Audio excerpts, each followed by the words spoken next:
everyone. So dear students, I am here with another topic that is also related to endorsement, and in this session we are going to discuss about what is the effect of endorsement. Endorsement का अगर आपको meaning अच्छे से जानना है तो on the top you can see the link. इस session के बाद हमने ये भी डिस्कस किया था कि what are the various kinds of endorsement. Endorsement को कितने तरीकों से किया जाता है. One was endorsement in blank, endorsement in full and restrictive endorsement. And again अगर आप इन तीनों के बारे में अगर आपको जानना है, you on the top you can see I button, go again and watch what are the various kinds of endorsement. And right now in this session dear students, I am focusing on what will be the effect. जब आप endorsement कर देते हो तो उसके बाद endorsement के बाद क्या इफेक्ट होता है, क्या असर होता है, पार्टीज कौन सा रोल प्ले करती हैं और वो किस दायरे में आती हैं, उनकी लिमिटेशन क्या होगी, उनका स्कोप ऑफ एक्सरसाइज क्या होगी, ये सब आपको पता होना चाहिए. एंडोर्समेंट ये नहीं है कि आपने किसी पर्सन के नाम चेक एंडोर्स कर दिया, अब आपको पता ही नहीं है क्या करना है. तो वहां पर भी आपको पता होना चाहिए कि what is the right and liability attach to you and to the other party. आप किस चीज के लिए लायबल रहेंगे, किस चीज के लिए आपकी ड्यूटी है, क्या आपका राइट है, क्या आपका हक है. So in this session we are going to focus on this. Here it is mentioned first of all क्या कि जो endorsement होती है that is signing at the back of the instrument. जब आप किसी इंस्ट्रूमेंट के बैक पर साइन करते हो और ये आप दूसरे पर्सन के नाम दे रहे हो, इज नॉट अलोन सफिशिएंट. सिर्फ यही सफिशिएंट नहीं है कि बैक पे साइन कर दिया और भैया एंडोर्समेंट हो गई. No, delivery must also be there. You should hand over that instrument to the other person. आपको वो डिलीवर करना है, उसको नेगोशिएट करना है, तभी नेगोशिएशन होती है complete. When an instrument is endorsed and delivered, suppose आपने endorse कर दिया, sign कर दिया और उसको next person को deliver कर दिया, now ownership over the instrument is transferred from endorser to endorsee. अब जो ownership है वो चली गई है एक पर्सन से दूसरे पर्सन पे. हमने क्या एग्जाम्पल किया था, ए था, ए ने बी को क्रेडिट पर सेल किया, बी ने एक चेक दे दिया ए को. ए को सपोज करो फर्दर पेमेंट सी को भी देनी है, तो उसने सोचा क्यों ना मैं चेक ही सी को दे दूं. उसने बैक पे साइन कर दिया और सी को दे दिया.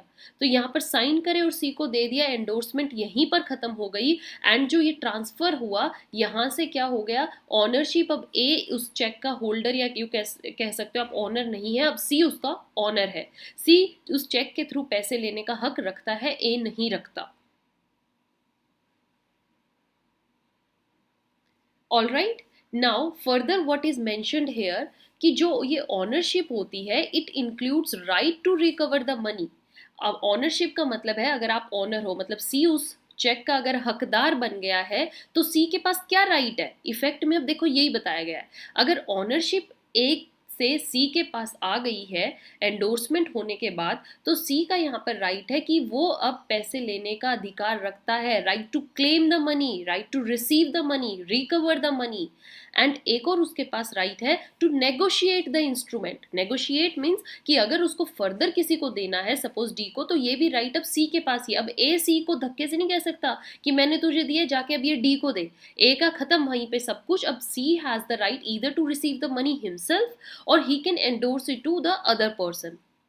But one thing also here mentioned dear students, in case of restrictive endorsement, जो कि मैंने आपको बताया भी था लास्ट सेशन में, restrictive endorsement को मैं स्पेशली डिस्कस करने वाली हूँ सेक्शन 52 के अंदर इन वन सेशन, क्योंकि इस पे एक डिटेल डिस्कशन चाहिए. अभी अगर आपको मैं समझाऊंगी तो आप थोड़े लिटिल कंफ्यूज हो जाओगे.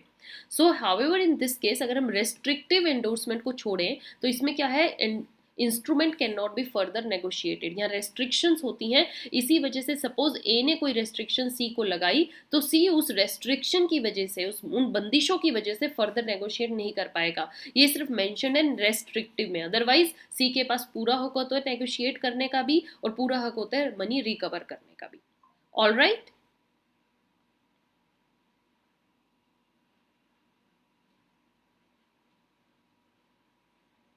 then next thing here it is in context of effect of endorsement.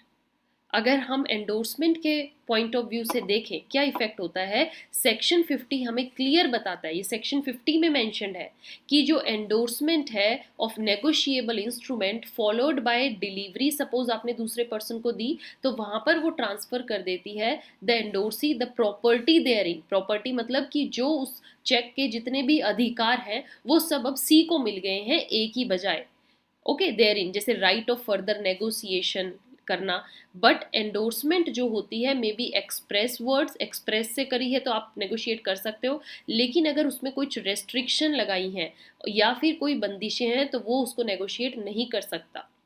Right, so may merely constitute endorsee an agent to endorse the instrument, या कई बार क्या होता है कि ए का एजेंट है सी, ए ने सी को दिया और सी को कहा जाके डी को दे दे, तो वहां पे सी को as a agent role play करना है, यहाँ पर उसको एंडोर्स ई का रोल नहीं है, यहाँ पे वो उसका एजेंट है। कई बार समझिए, सपोज ए ने बी को चेक दे दिया, बी ने सोचा यार मैंने तो डी को पैसे देने, तो वो सी को कहेगा जाके ये चेक डी को दिया, तो यहाँ पे C is just an agent, he is not endorsee, तो ये उसकी रेस्ट्रिक्शंस है, ये भी हमें समझना है। Further we will understand this effect through illustrations, आपको बहुत अच्छे से समझना है इलस्ट्रेशंस में क्या दिया गया है।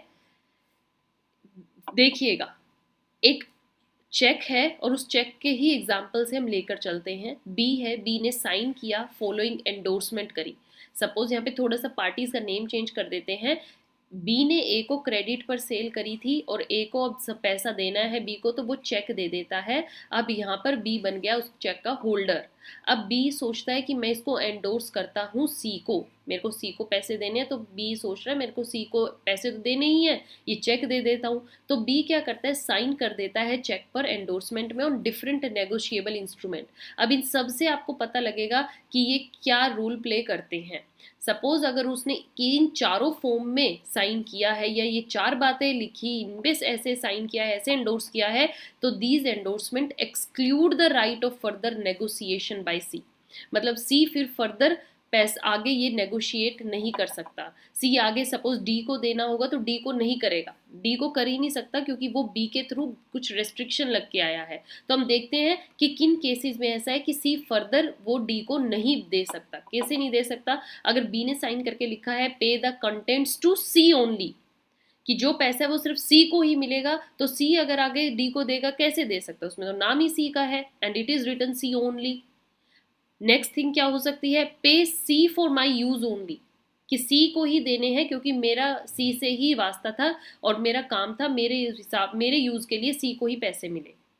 या pay C or order for the account of B, means या तो सी को दो या मेरे ऑर्डर के अकॉर्डिंग पैसा सी को मिले। या द जो भी whatever within must be credited to C, ये पैसा इतने टाइम के अंदर सी के पास क्रेडिट हो जाना चाहिए। तो इन सारी बातों में आपने देखा हो सी को एक रेस्ट्रिक्शन दे दी है, एक नाम जस्ट सी का ही मेंशन है, ऐसा कोई हक ही नहीं है जो सी के अलावा किसी और को पैसा मिले। अब सपोज मान के देख लेते हैं, सी अगर डी को ये चेक दे देता है, डी बैंक में जाता है, डी पढ़े नहीं ना चेक में ये क्या लिखा हुआ है, जब pay the contents to C only लिखा है, आपको तो ना हम दे ही नहीं सकते, आप तो डी हो, सी को बुला के लाओ, सी को ही पैसा मिलेगा। तो that's why these 4 kinds of endorsement यहाँ पर स्ट्रिक्टली रेस्ट्रिक्ट करती हैं कि सी जो है वो फर्दर नेगोशिएट नहीं कर सकता।